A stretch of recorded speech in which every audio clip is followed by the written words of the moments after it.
Everyone. Good morning. If you're on the West Coast like myself, I'm in Arizona. Wonderful. We have people joining.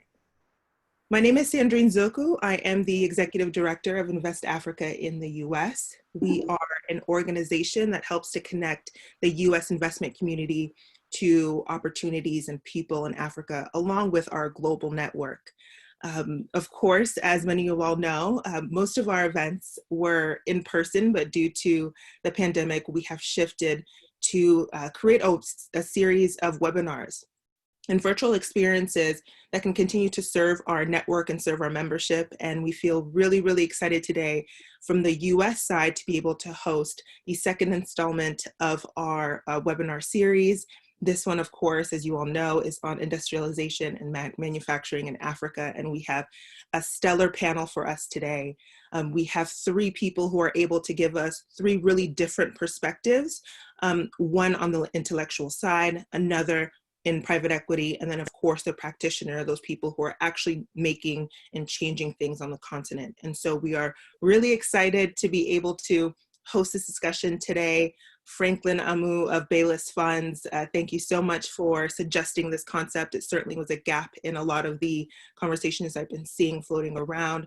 So a couple of items for housekeeping. If you can see in the bottom of your screen, you should see a Q&A box. Please keep the questions coming.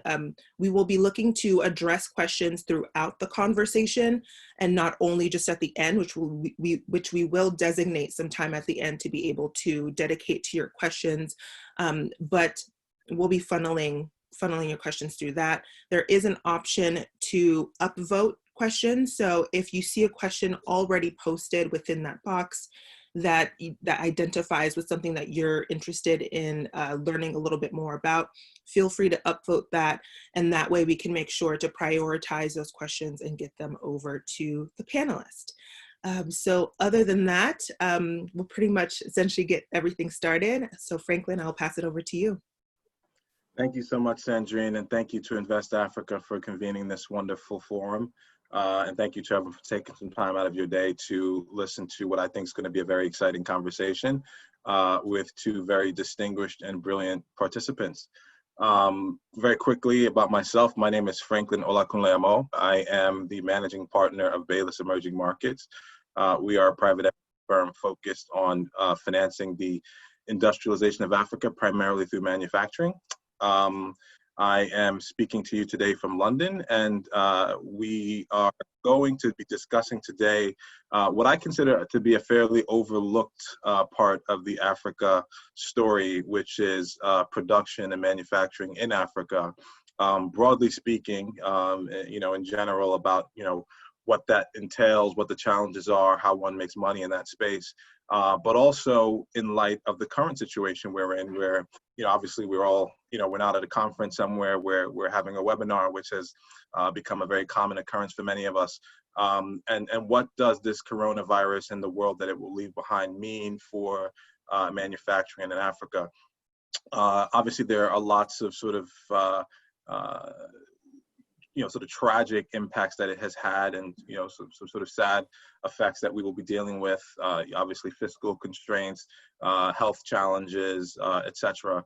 It's been a real impact on people's lives. However, many have noted that there might be opportunities. There's a quote that I saw in Reuters this week, which mentioned that in the U.S., economic destruction and the massive U.S. coronavirus death toll are driving a government-wide push to move U.S. production and supply chain dependency away from China, even if it goes to other more friendly nations instead, according to senior U.S. administrations and officials.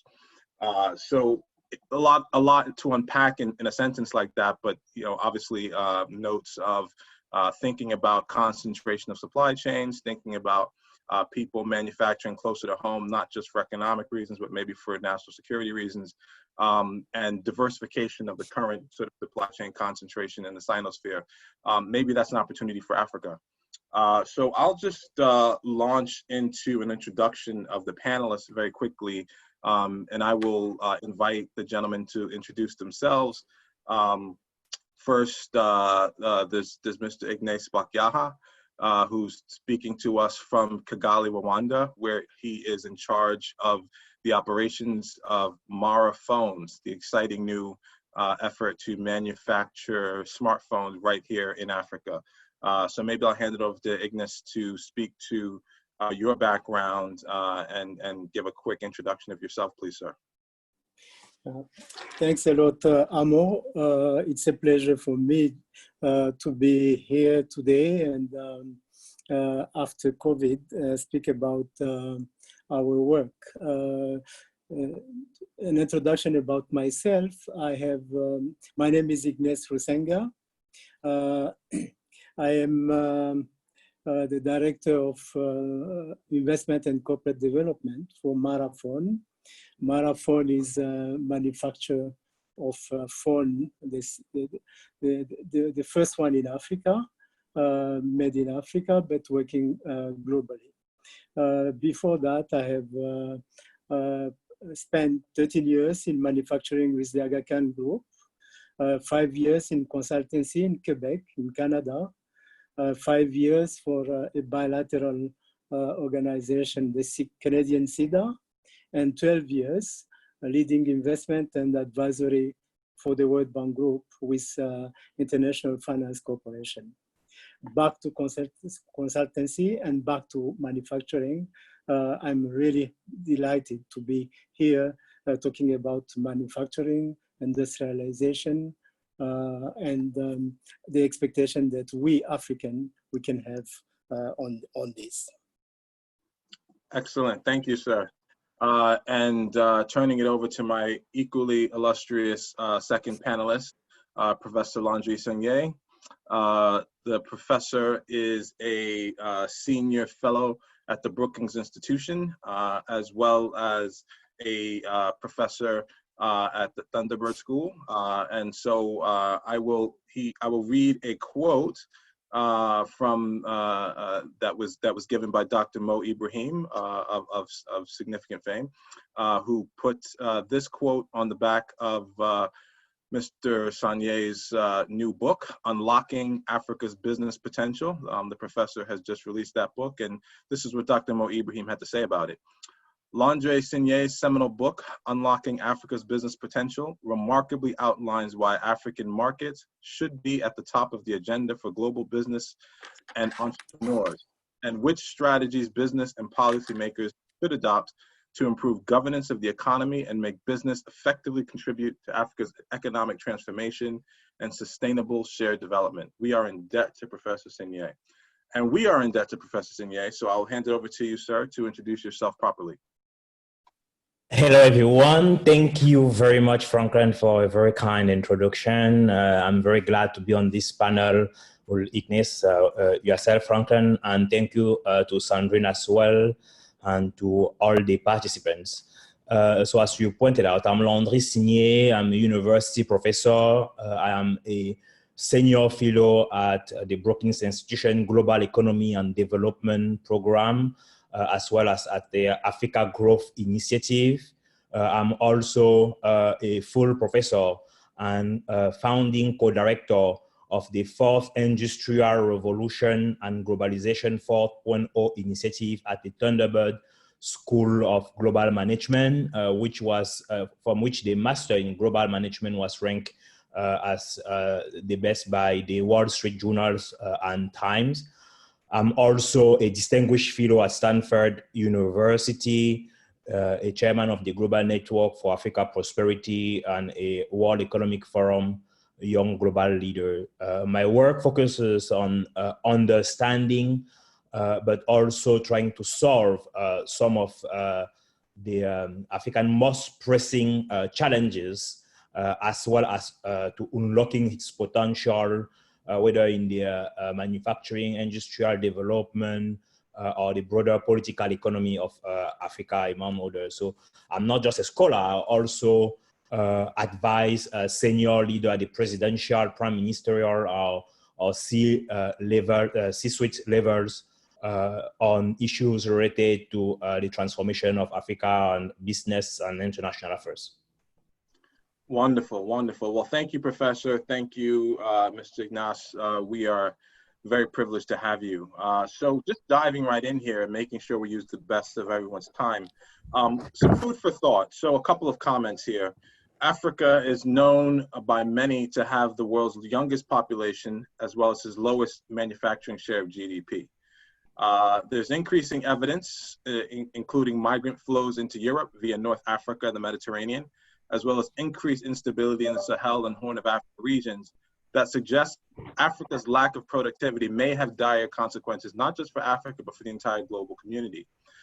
Continued growth in that population of young Africans offers both an opportunity, one could harvest a demographic dividend, a development economist might say, but also threats and challenges, such as perhaps the whole-scale collapse, really, of the continent. And should that happen, if the continent fails to harness the energies of those youthful masses, what does that mean for both Africa and the surrounding, its neighbors? Industrial manufacturing has long provided a hopeful beacon, and that's really been based primarily, or at least most recently, on the successes that East Asia has experienced in sort of the prior 4 or 5 decades, as we've seen the emergence of places like China, South Korea, Taiwan, etc. And before that, obviously, Western Europe, probably the biggest beneficiary of industrialization of anywhere in the world. Africa has struggled to build on this promise and has seemed constrained by 3 I's: insufficient capital, inadequate infrastructure, and inappropriate policy. These things have sort of collaborated to restrict Africa's growth industrially. And so the question that we face today and that we want to tackle is, can Africa join the list of regions that have leveraged industrialization to generate widespread prosperity? Does the coronavirus pandemic create novel opportunities to enter the global supply chain or onshore production capabilities? How will the African Continental Free Trade Agreement impact industrialized development on the continent? So a lot to unpack, but I'll dive right into the first question here, which is the one that's most topical. COVID-19 has reminded the world of long overlooked risks regarding concentrated supply chains and offshore production. Does the likely diversification after this of global production away from the Sinosphere, as people sort of, risk committees and boards think through what to do, what the lessons are from this event, does that offer opportunities for African manufacturing? What are your thoughts? Maybe I'll start with the professor. Professor, you're on mute. Professor, you're on mute, sir. Yes, thank you very much, Franklin. So that is an extremely important question. And I think to correct what you were saying, so between 2015 and 2035, Africa's working age population will grow by approximately 450 million people. And about only 75% of the population will be working in what we usually call the poor quality jobs. Only 25% will be working either for well-paid jobs or in the public sector. So this means that around 300 million jobs will need to be created by then. So is Africa really able to seize the opportunity? So I will definitely say yes, and that is the main argument of my book, Unlocking Africa's Potential, Business Potential. So identify 12 key trends which make Africa an extremely important business destination. I will go through them quite quickly, and we may further discuss in the conversation. So the first is the fast population growth. As you mentioned, Franklin, it could be considered as a curse or as a blessing. So I think if well managed, the fast population growth is instead a blessing. By 2030, Africa will have over 1.7 billion people. And it is also connected to a second factor, which is the growth of the middle class or the household consumption. Of course, I don't like to speak too much about the middle class. I prefer to speak about the proportion of people with available discretionary income, simply because the definition of middle class include quite often people who are at risk to fall back below poverty line. However, what is important here, we have the growth of the middle class, which means that the consumer market, the increase of the consumer market is not just driven by the population, but it's also driven by the increase of income, which will be slightly challenged by COVID-19. Still, it's an extremely important factor. So the third factor is the business to business spending. So, and it is quite correlated with the consumer market. For example, in the consumer market, sectors with manufacturer sector, including food and beverages, will be about the largest one of spending. That is both for consumer, but also for business spending, especially agriculture and agri industries. So with a total of over $6.7 trillion by 2030. So a fourth factor is the fast urbanization. As you can see, the population will need to have housing as well as to eat and to consume broader manufactured products. And by 2030, Africa will have over 17 cities of more than 5 million inhabitants and over 5 cities of more than 10 million inhabitants. So that represents a tremendous opportunity, and especially for industrialization. So the fifth factor, which I will elaborate probably much later, is what we call at Brookings industries without smokestacks. So when we speak about industrialization on the continent, one of the reasons why many people have not been optimistic is that they have focused on traditional manufacturing. But there is a growing trend in some sector called industries without smokestacks, which include ICT-based services, which are bringing an exceptional transformation to African economies. We also have the effort to bridge the infrastructure. As we know, one of the barriers for manufacturing and industrial development on the continent is the cost of doing business, given the quality of infrastructure. So the African Development Bank, for example, has organized the past couple of years, the African Investment Forum, which has received a lot of commitment, although those commitments still have to be translated into reality. So the seventh point is the innovation to unlock the agricultural and natural wealth. So including agri-processing, which are really critical. As you know, Africa is still a net importer of food, where the continent has the world's largest available Arab land globally. So the eighth factor is the fast digitalization and increased technological innovation. I think Ignace will be expanding on this topic prolifically, so I don't need to speak too much about it, but happy to come back later if necessary. The ninth point, which is extremely important also, is the increased stability. So from the late 80s to the early 2000s, Africa was still presented as a continent full of instability.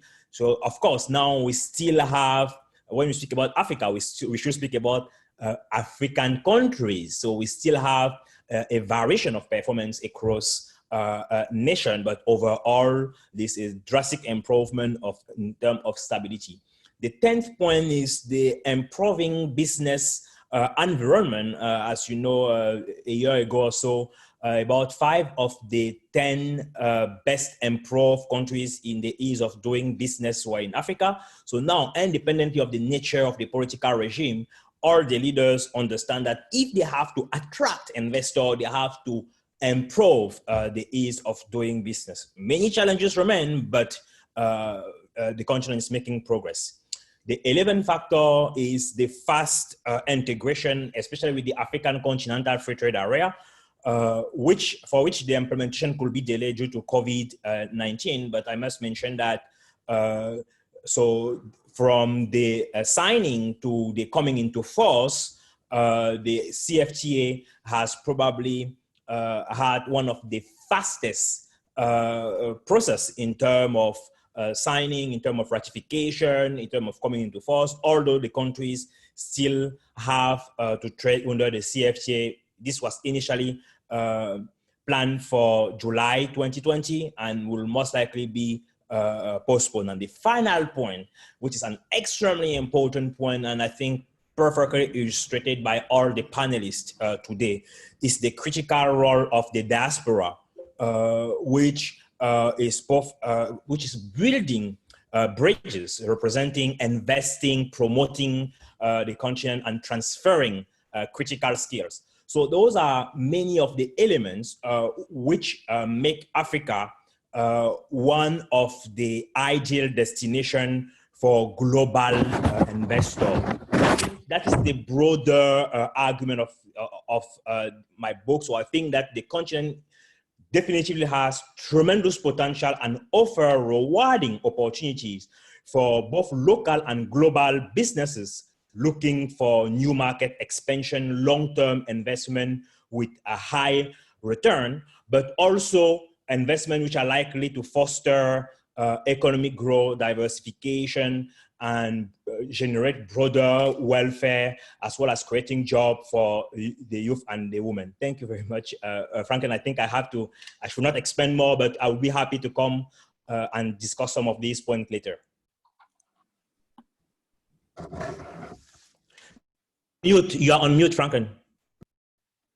Sorry about that. So thank you very much, Professor. And, you know, there's some questions that have come through. You know, one of the questions, well, you know, the two questions that have come through sort of are very similar, which are, you know, why, you know, we know that Africa needs jobs, but, you know, why is that my problem, right? You know, why would I move manufacturing to the continent? Do people on the continent purchase consumer goods in the quantity that sort of economically justifies putting production capacity in place? You know, we at Baylis focus on investing in manufacturing, and we focus primarily on domestic consumption. You know, at this point, we're not so interested in the global value chain just yet, but the economics surely support local production for local markets. And I want to turn now to Mr. Ignis. You know, as we sort of, you know, you run a company now that has done exactly what we've talked about, which is moved some of the production capacity that is normally in Asia to Rwanda now to produce smartphones. Maybe can you talk a little bit about that and speak to the question of, is there any evidence that industrialization is happening in Africa, and why, right? You know, is it possible to make money there as an industrialist? You know, how should Africa go about increasing this manufacturing share of output? And from a business perspective, you know, you're part of a group that's been in Africa for over 26 years, since 1996, I believe. You know, you're in about 26 countries, you know, you're in all sorts of sectors. So 24 years on the continent, excuse me.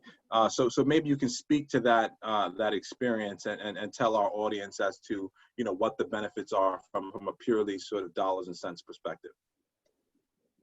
Thanks, Amo.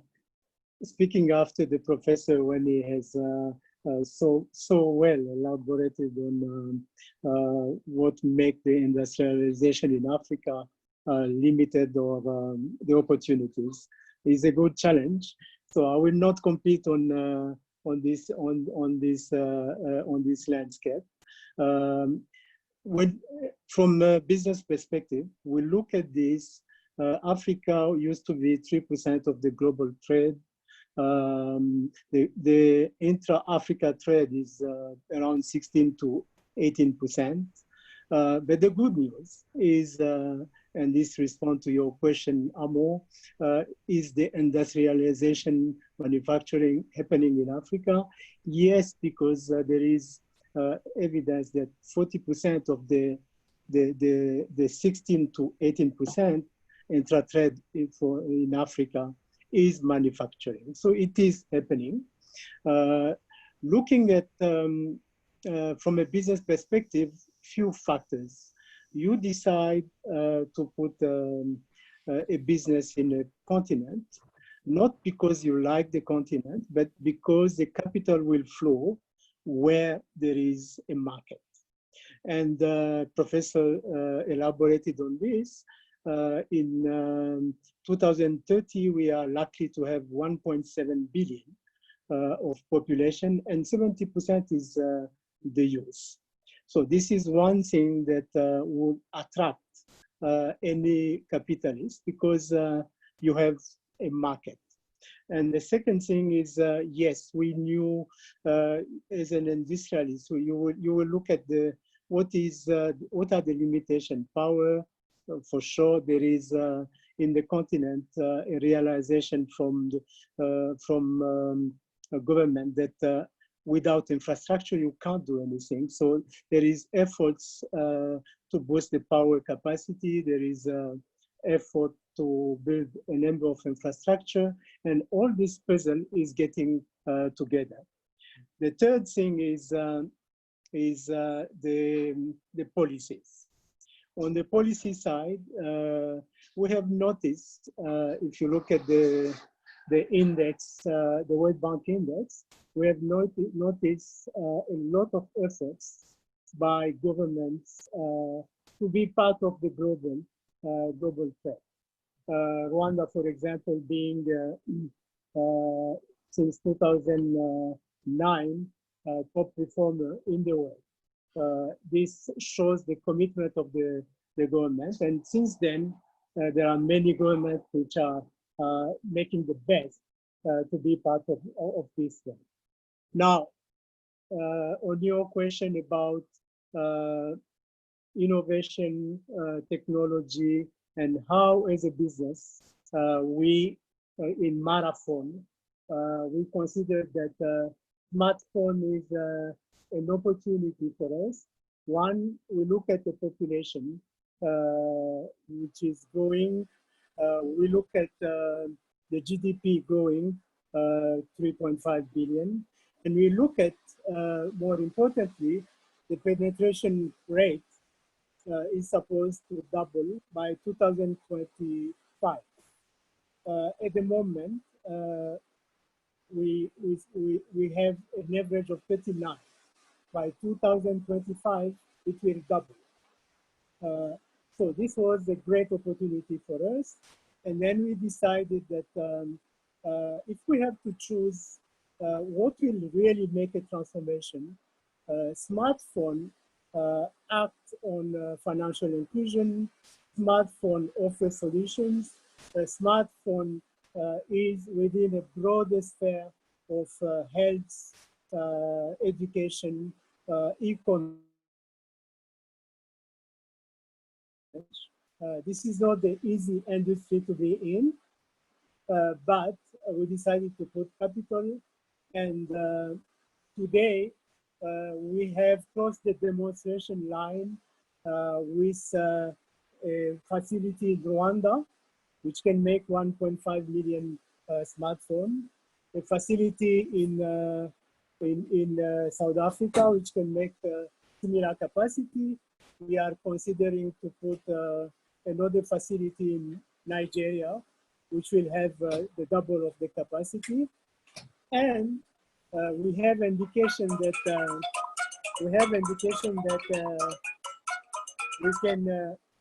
we can even target the global markets. So we are considering to put a marathon in the UK based on the first sales we have done on a platform. Last thing, can we make money?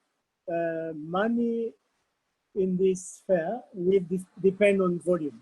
The keywords is economy of scale, and the free trade in Africa, putting a single market, is offering this opportunity. So we believe that we have taken the right decision. Thank you. Great, thank you. And you gave a great segue to the next question I had here, which was to talk about the Africa Continental Free Trade Agreement. You know, we've had a lot of questions that have all been sort of questioning or challenging the idea that there is a market in Africa. Something that I think is quite misunderstood to sort of the lay observer. You know, it may seem germane to those of us who live and work in these markets that there's a vibrant sort of consumption market for Africa. You know, most of Africa's consumables are indeed imported. So clearly someone is making money selling them products. And this was sort of the motivation for the very long process towards getting this sort of intra-Africa free trade arrangement in place. I've written an article about it. The professor has written an article about it. There's been a lot of ink spilled on this agreement. And so I ask you, and I'll start with the professor again here. You know, what does the trade agreement really portend for African industrialization? Do you think that it hampers, or does it encourage the development of manufacturing on the continent? How can it best be leveraged to promote additional production capability in Africa? And maybe a controversial question, does it put the cart before the horse? You know, liberalizing borders and liberalizing trade before perhaps there is much to trade. So curious to hear your views on the sort of the much talked about agreement and what it will mean for industrialization. Yes, that's an extremely important question. Yes, I think Africa needs the African continental free trade area now better than ever. Extremely important. And for many reasons. One of the reasons. So first, and I think as Mr. Ignis pointed out perfectly, is when African countries trade with one another, overall, over 40% of the products are manufactured products, transformed products. Contrary to when they trade with the rest of the world, where only about 17% of the products are transformed. So creating an intra-African trade area is extremely important to unlock that manufacturing potential, to create more jobs. And this is for many reasons. So one of the reasons is the larger market. So of course, the countries, in order to seize the opportunities offered by the CFTA, should improve productivity, competitiveness, or also diversify their economy among other factors. So there are many factors, as you pointed out, Franklin. There are many factors which are important and which need to be improved, especially the cost for doing business, human capital, the supply networks, among other. However, it is not either or. I think, as illustrated by other trade areas around the world, they have not stayed until the conditions were perfect before acting.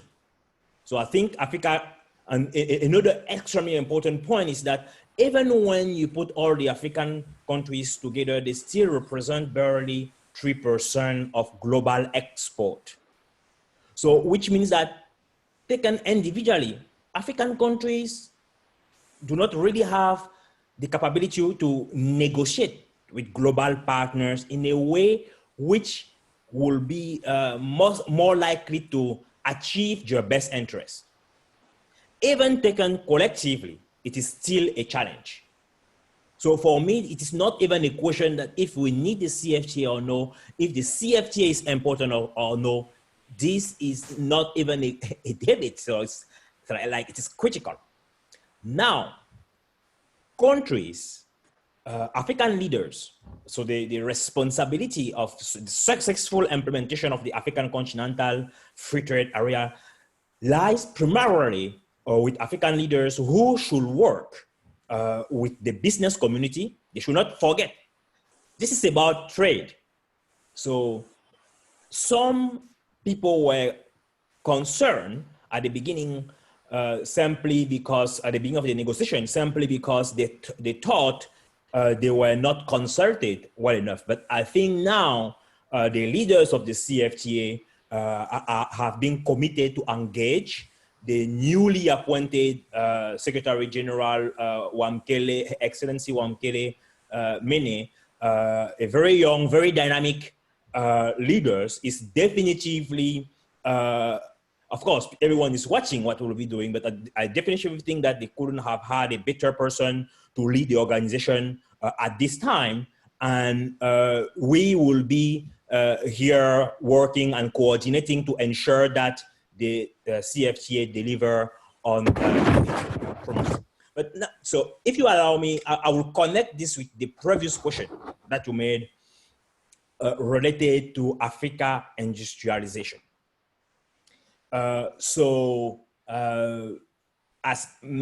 I mentioned before, a new research at the Brookings Institution focuses on what we call Africa Alternative Path to Development and the rise of the industries without smokestacks.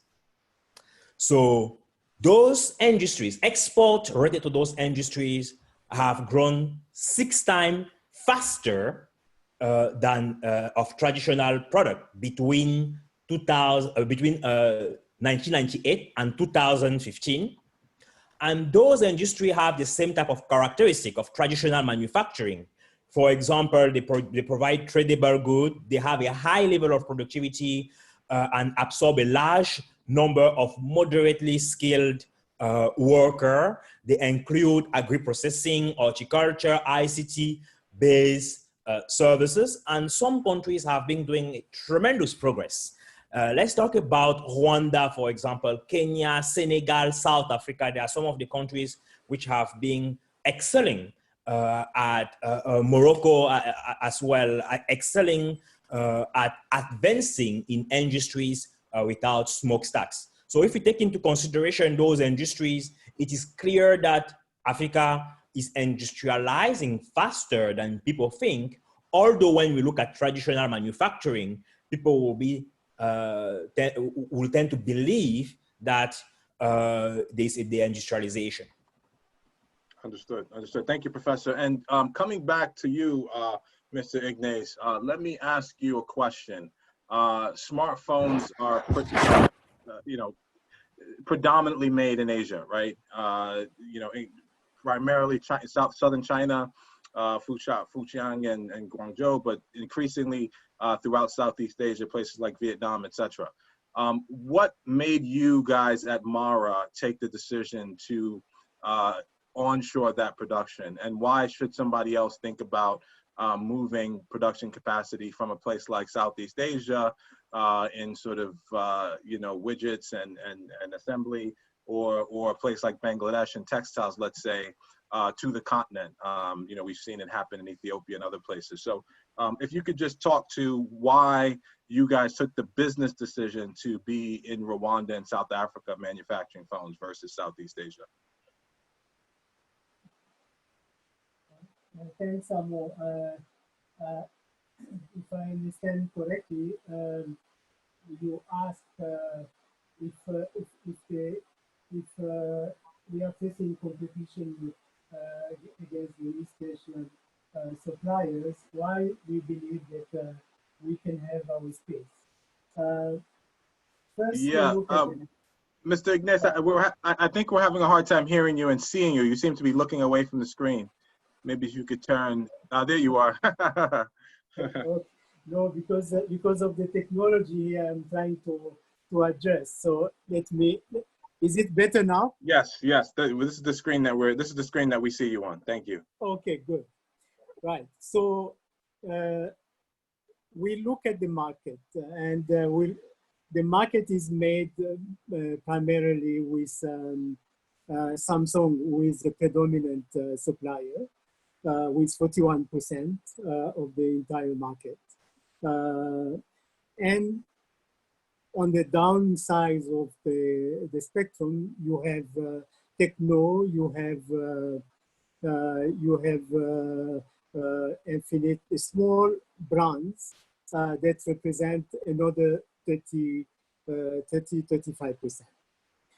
So we have to choose our niche. We are not willing to compete with Apple on the extreme iPhone. We can't. This 15 to 20%, we were out. 41% of Samsung between 600 to $1,000. We could not compete on this. So we chose rather to go on an affordable phone, which will be between 100 to $200. So our entry point product was what we call Mara X, which is $130, and Mara Z, which is $199. So this entry point allowed us to be in a segment where you meet the affordability. You meet the affordability of the middle class. Of course, we were still far from the mass, and like I said before, volume is important. So as we get acquainted to the market, we realized that we could even go lower, be lower than $100. This is where we have a demand that was 42%, is reducing a bit to 39%. So we launched another product called Mara S, which is less than $100, $80. So in doing so, our ambition is not to be really the biggest in the continent. We know that if someone produces in China, in India, because of the economy of scales, they have covered their cost. So whatever they can send outside is on a marginal basis. They make money. Our strategy is more to position ourselves to take 7% of the 39 and probably 5% of the segment between 100 and 400. Are we getting there? Yes. The indication we have from 6 months of operations tell us that there is something we have that somebody from outside will never have, is we can offer a phone, we can offer a customized solutions, and we are working with different sectors. For example, health, we can create a phone with special apps for health. So this starts putting us in the business better than if just a phone that is sent from China. We have created a Mara Money, which is a wallet and a scoring model. This allows our phone to offer more than only the smartphone, but offer a service that the population needs. The third thing is being in the proximity of the population. When somebody gets in trouble with his phone, at least you are there, you can offer services. You could change his phone if need be, and basically vis-a-vis government. If we take, for example, the Corona situation, what everybody realizes is, I wish I could communicate with my people I love. So phone become something important. So having the phone closer to a service is a big plus. Now, we don't want to stop in Africa. We consider that if you manufacture in Africa and you have a good quality product, you can compete globally as well. So we started sending our product to an electronic platform, and surprisingly, we realized that countries that were buying our products are US, Australia, UK. That's how we started engaging with our strategic partner to open a Mara in the UK. Thank you very much. Thank you. And all I'll add to your comments is, you know, there's a lot of talk about high tech. The professor talked about that at length, and obviously you are in a sort of, you know, hardware tech industry, but there's a lot of sort of low-hanging fruit in Africa on just, you know, very beta projects, you know, PVC piping, you know, palm derivative soaps and cosmetics and, you know, detergent powder and all of these things that make up the sort of daily rhythms of our lives, where you have a big advantage. You know, a lot of countries have tariff barriers, protective tariffs around sort of ECOWAS countries, et cetera. And just the sort of transportation challenges and logistics coming from, it typically takes about 30 to 60 days on the water to ship something to and from China to sort of say West Africa, versus, let's say, you know, 15 to 20 days on the water to the US from West Africa, or 10 days to Europe. So Africa does have a lot of latent advantages that I think are overlooked. But we're going to transition now into Q&A. There have been a lot of good questions that have been put into the chat. Some of them I've tried to interweave into the conversation. Some of them I'll launch into now. Let's start with an interesting one. There's a lot of talk about renewable energy. It's always sort of a big topic on people's minds. Africa has a very high insulation level, generally speaking, particularly around the Sahel region and the Horn. Do you think that renewable-based power has a role to play in industrialization and maybe solving some of the power challenges? Is that a way to harness an industrial future for Africa? Has that worked elsewhere? Open to either panelist if that's something you want to tackle.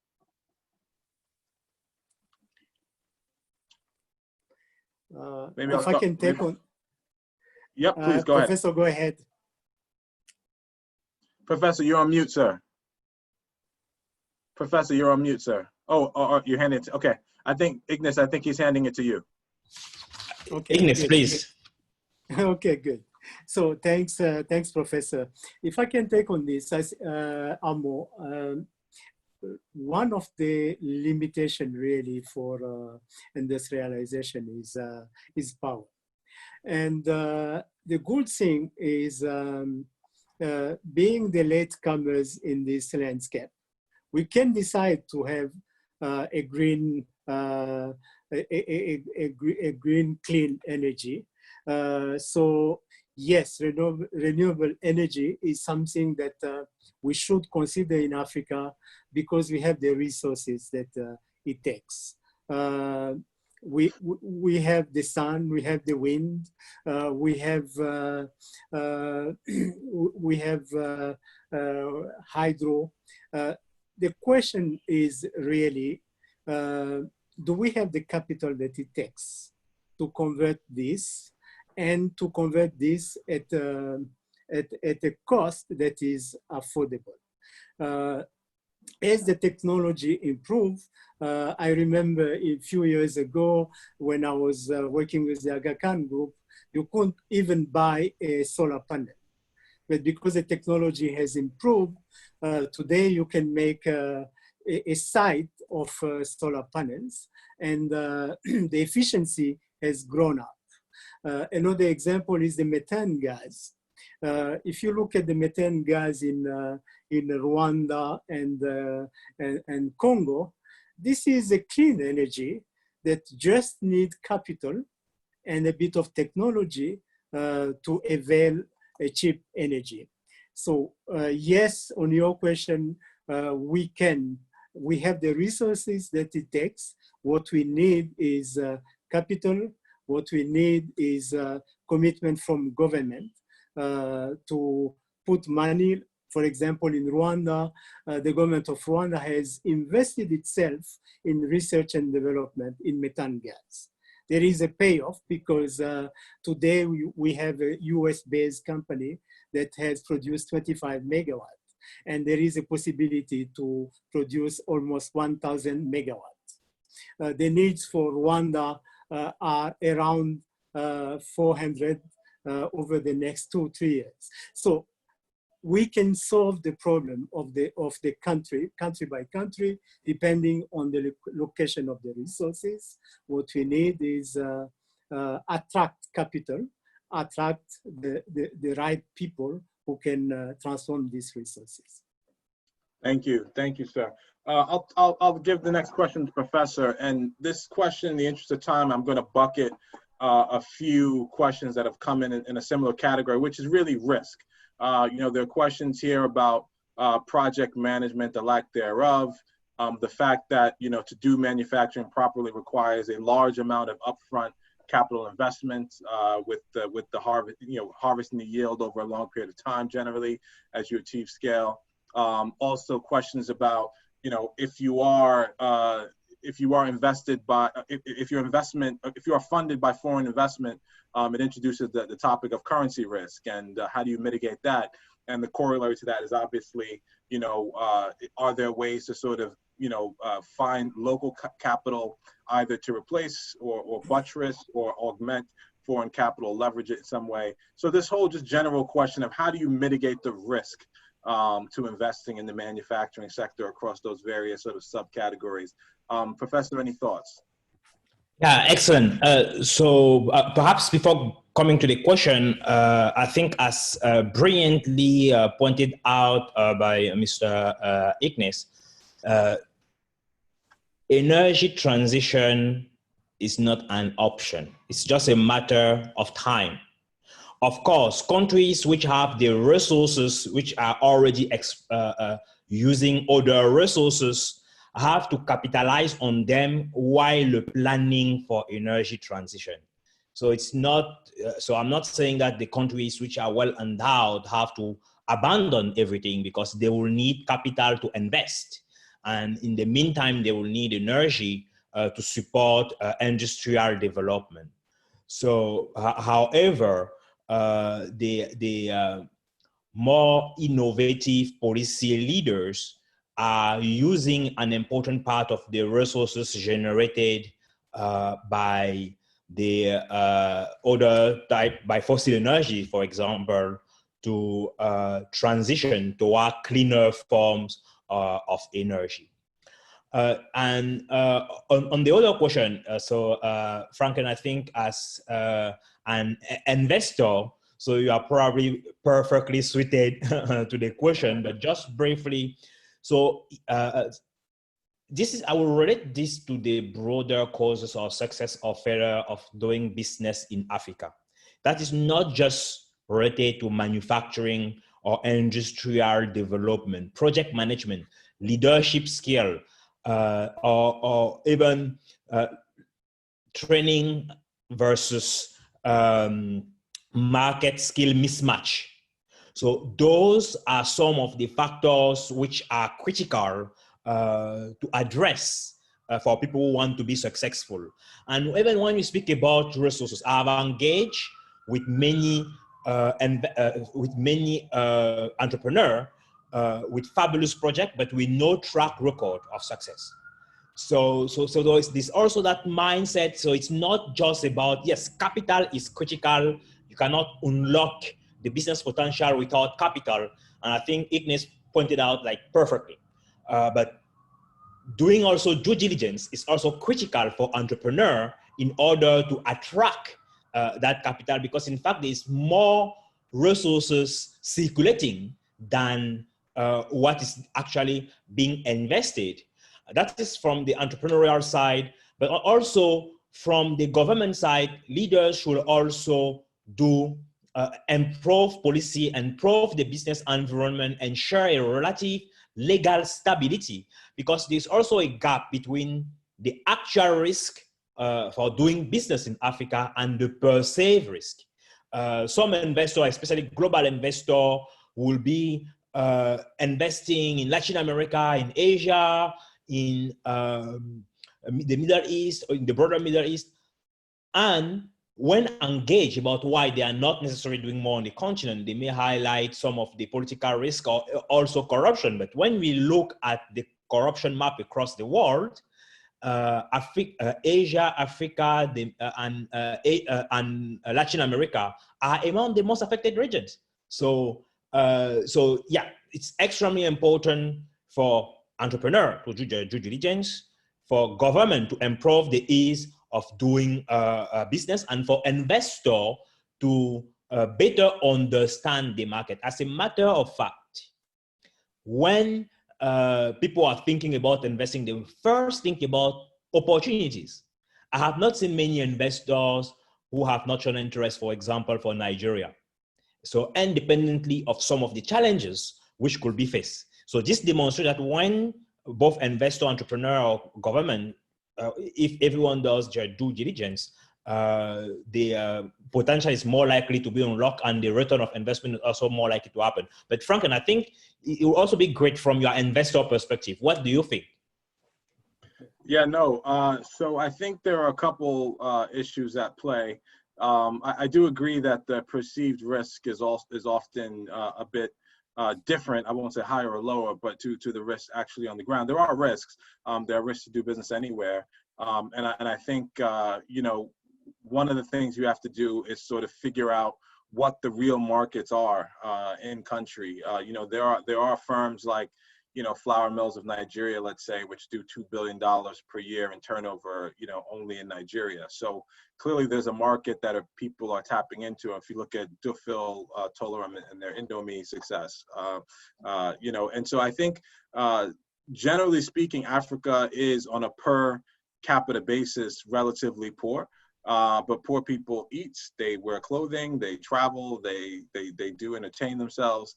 So there are markets there. So, we like to focus on what we control, what we can control, which is generally unit costs. And so unit costs of production are sort of how you live and die in Africa. In my opinion, it's sort of old school, basic economics, microeconomics. And in general, I mean, you can obviously impact unit costs by scale, but scale requires a lot of capital. So a lot of it is operational excellence. So, making sure your production is continuous and not batched, making sure there's not a lot of wait time, reorganizing your plant so that, you're not wasting a lot of space and you're being very efficient, managing your inventory, so that it's not expensive, but it's also sort of works to keep your production running smoothly. All these things are very important. And in terms of the currency question, in some ways, I think, if you're funded in hard currency and you're making money in local currency, that's a natural risk that you're going to have to be able to bear, and the way you sort of respond to that risk is you make sure that the returns or the margins in what you're doing are sufficient to sort of capture what you think the maximum drawdown is going to be over your investment horizon. I mean, there's no real other trick than that. The obvious way to kind of manage it is to match your liabilities with your revenue stream. So for us, we take a healthy look at how can we sort of match local funding with local revenues if that's what we're selling. So there's a lots of ways to, and one of the questions was about project management, and I think that speaks generally to governance and to having a long-term management style and approach, and that's things like that are critical. There's a question here talking about COVID and the impact on currency. Currency is always a big topic. Generally most African countries export commodities for dollars, which are sold in dollars, and import foreign currency denominated consumables. So that's going to have an impact no matter how you slice it. I think bigger is the sort of what's happening in oil markets based on Saudi and Russia so far than COVID. That's really impacted oil prices for sort of petronations, and the knock-on effect of that, right? For instance, Nigeria provides motor oil for most of West Africa, frankly. So that removal of subsidy increases, the price at the pump across the region, even though the sort of headline price is coming down. So there will be issues, there will be currency issues, but as the professor said, I think, really you want to understand your market. I mean, what Ignace talked about earlier in terms of how Mara mapped their market, saw that smartphones are being purchased widely across the continent by a young population that's growing. Yeah, maybe we're not going to be Apple, but we can be relevant in a space where entrants like Tecmo and others have been very successful on the continent. So with that, I think if there are any more questions, okay, so there've been a couple questions on the diaspora, which I think are interesting. One question has been, obviously there's a huge diaspora population, both in terms of direct migrants into places like Europe and America, as well as, our brothers and sisters in the Caribbean and, Afro-Latinos and African-Americans, et cetera. Are there ways to sort of utilize that resource to drive industrialization, whether it's by tapping into that intellectual capital, whether it's by exporting sort of culturally relevant goods back into the diaspora. Are there things that can be done to harvest that sort of opportunity? You are on mute, Sandrine. Thank you so much. And thank you all of the participants and all of the attendees. Great questions. It was great to be able to get into this topic, dig a little bit deeper. Franklin, tremendous job of being able to really serve all the questions that exist here. Don't hesitate if you have any additional questions, feel free to reach out to me on LinkedIn. And I'm happy to shoot over those questions to our panelists to see if they could tackle a couple more offline. But again, thank you all so much. Hopefully this was really productive. This will be one of our last webinars that are open to non-members of Invest Africa.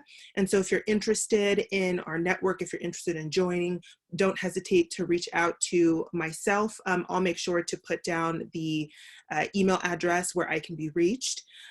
Again, we really serve investors, business leaders, predominantly in the US, but we have chapters in Dubai, Johannesburg, Cape Town, London. So really wherever you are, we are hosting events, and we're looking to really serve the investment community that's interested in Africa. Our next couple of topics will be around agriculture. Of course, as we know, we're dealing with the COVID-19 pandemic, but in Africa in particular, we're also dealing with hunger. And so there's tremendous opportunities that exist in that sector right now. And then another one will be the creative industry. So moving into sports and entertainment as well, and how can those sectors really identify opportunities to help our continent transition through these challenging times. So please stay tuned. We're really excited to continue to offer this content. If you have any questions or anything, don't hesitate to reach out to me. There will be a recording that's sent out to everyone that participated. So thank you so much for that. And again, thank you so much to our moderator and panelists. This was tremendous, and I look forward to engaging with you guys again. Thank you. Thank you very much for having us. Everyone. Absolutely. Thank you for having us. Cheers. Thank you. Bye-bye.